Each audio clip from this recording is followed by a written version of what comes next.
अस्सलाम वालेकुम everyone, welcome back to Smart Boost studio. जैसे कि आप सबको पता है, हमने कंट्रोल स्टेटमेंट शुरू की थी और इसकी सबसे पहली जो टाइप है सिलेक्शन कंट्रोल स्टेटमेंट, वो हमने कंप्लीट कर ली है। अब हम सेकंड टाइप पढ़ेंगे जो कि है looping control statement. Looping control statement हम तब यूज़ करेंगे जब हम एक स्टेटमेंट को बार बार एग्जीक्यूट करवाना चाहते हैं, लाइक n टाइम्स रिपीटेडली। इसको आइटरेटिव स्टेटमेंट्स भी कहते हैं। इसकी फर्दर 3 सब टाइप्स है। सबसे पहला while loop, then do while loop और उसके बाद फॉर लूप। आज की इस वीडियो में हम सबसे पहला जो सब टाइप है वाइल लूप, वो डिटेल से पढ़ेंगे। तो चलिए शुरू करते हैं। अच्छा, वाइल लूप जो है ये तब तक स्टेटमेंट को एग्जीक्यूट करेगा रिपीटेडली जब तक कि कंडीशन ट्रू हो।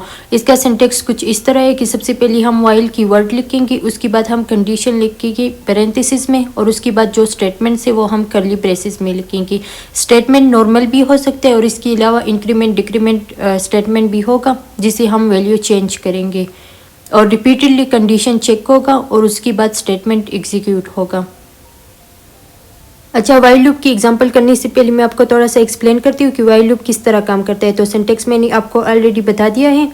जब हम कोड एग्जीक्यूट करेंगे ना, तो वाइल लूप सबसे पहले कंडीशन को चेक करेगा जो कि हमने पैरेंथेसिस में लिखा होता है। अगर कंडीशन फॉल्स हुआ तो उस सूरत में सारा का सारा लूप जो है वो टर्मिनेट हो जाएगा, मतलब ख़त्म हो जाएगा और कोई भी स्टेटमेंट एग्जीक्यूट नहीं होगा। लेकिन अगर कंडीशन ट्रू हुआ जो कि हमने पैरेंथेसिस में लिखा होता है, तो उस सूरत में जो हमने स्टेटमेंट्स लिखे होते हैं कर्ली ब्रेसेस के अंदर, वो स्टेटमेंट्स एग्जीक्यूट हो जाएगी और उसके बाद जो हमने इंक्रीमेंट डिक्रीमेंट या कोई भी ऑपरेटर यूज़ किया है वेरिएबल की वैल्यू इंक्रीज करने के लिए या डिक्रीज करने के लिए, तो वो उसकी वैल्यू चेंज हो जाएगी वेरिएबल की और उसके बाद अगेन कंडीशन चेक होगा। फिर से अगर कंडीशन ट्रू हुआ तो इसी तरह ये रिपीटेडली काम करेगा। पहले स्टेटमेंट एग्जीक्यूट करेगा, देन वैल्यू चेंज करेगा और उसके बाद अगेन कंडीशन चेक करेगा जब तक कि कंडीशन फॉल्स नहीं हो जाता। और जब कंडीशन फॉल्स हो जाए तो सारा का सारा लूप टर्मिनेट हो जाएगा। अच्छा, जो वाइल लूप है ना, इसमें कंडीशन सबसे पहले चेक होगा और उसके बाद जो स्टेटमेंट्स है वो एग्जीक्यूट हो जाएगी। तो इससे एक इम्पॉर्टेंट रिजल्ट सामने आता है कि वाइल लूप या तो 0 टाइम्स एग्जीक्यूट होगा या मैनी टाइम्स एग्जीक्यूट होगा। ये अक्सर एमसीक्यूज में भी पूछा जाता है। अच्छा, अब हम वाइल लूप की एग्जांपल्स की तरफ आते हैं। तो सबसे पहले हम C++ का बेसिक स्ट्रक्चर लिखेंगे जो कि है हैश इंक्लूड IOStream, उसके बाद namespace and then main function. सबसे पहले हम वेरिएबल डिक्लेरेशन करेंगे और हम लिखेंगे इंटीजर i। उसके बाद हम इसको इनिशियलाइज भी करेंगे, इसको वैल्यू 0 देंगे तो i इक्वल टू 0। उसके बाद हम वाइल लूप अप्लाई करेंगे। तो सबसे पहले हम लिखेंगे वाइल कीवर्ड, उसके बाद हम कंडीशन लिखेंगे पैरेंथेसिस में i लेस देन और इक्वल टू 10। अच्छा, इसके बाद हम स्टेटमेंट्स लिखेंगे कर्ली ब्रेसेस में। तो सबसे पहले हम लिखेंगे cout, then value of i और उसके बाद इंड लाइन यूज़ करेंगे और लास्ट में हम इंक्रीमेंट करेंगे वैल्यू बाई 1। सो हम लिखेंगे i++। i++ ही वेरिएबल की जो वैल्यू है i की वैल्यू वो इंक्रीज कर जाएगी बाई 1। और ये जो हमने पैरेंथेसिस में लिखा है ये कंडीशन है और ये सी आउट वाला जो है ये हमारा वो स्टेटमेंट है जो कि एग्जीक्यूट होगा। अच्छा, यहाँ तक वाइल लूप कंप्लीट हो चुका है। अब हम कोड रन करते हैं तो आप देख सकते हैं कि हमारे साथ शो कर रहा है वैल्यूज़ फ्रॉम 0 to 10। असल में होता क्या है कि सबसे पहली वैल्यू i की है 0 लेस देन 10, कंडीशन ट्रू है तो स्टेटमेंट एग्जीक्यूट हो जाएगा। उसके बाद वैल्यू इंक्रीमेंट हो जाएगी तो 0 से वैल्यू 1 हो जाएगी। व्हेन लेस देन 10 है ये भी ट्रू है। इसी तरह हर एक स्टेटमेंट एग्जीक्यूट होगा रिपीटेडली। जब 10 हो जाएगा तो 10 इक्वल टू 10 है, ये भी एग्जीक्यूट हो जाएगा। लेकिन उसके बाद जब वैल्यू 11 हो जाएगी तो 11 तो ना लेस है ना इक्वल है 10 की, तो ये कंडीशन फॉल्स हो गया तो लूप टर्मिनेट हो जाएगा। अच्छा, अब हम सेकंड एग्जांपल भी देखते हैं। तो सबसे पहले हम वेरिएबल डिक्लेरेशन प्लस इनिशियलाइजेशन करेंगे। तो हम लिखेंगे इंटीजर n इक्वल टू 2।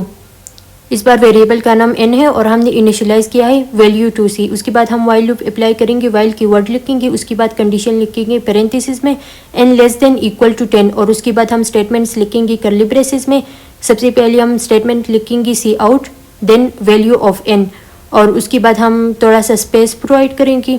तो उसके लिए हम डबल कोटेशन के अंदर स्पेस प्रोवाइड कर देंगे।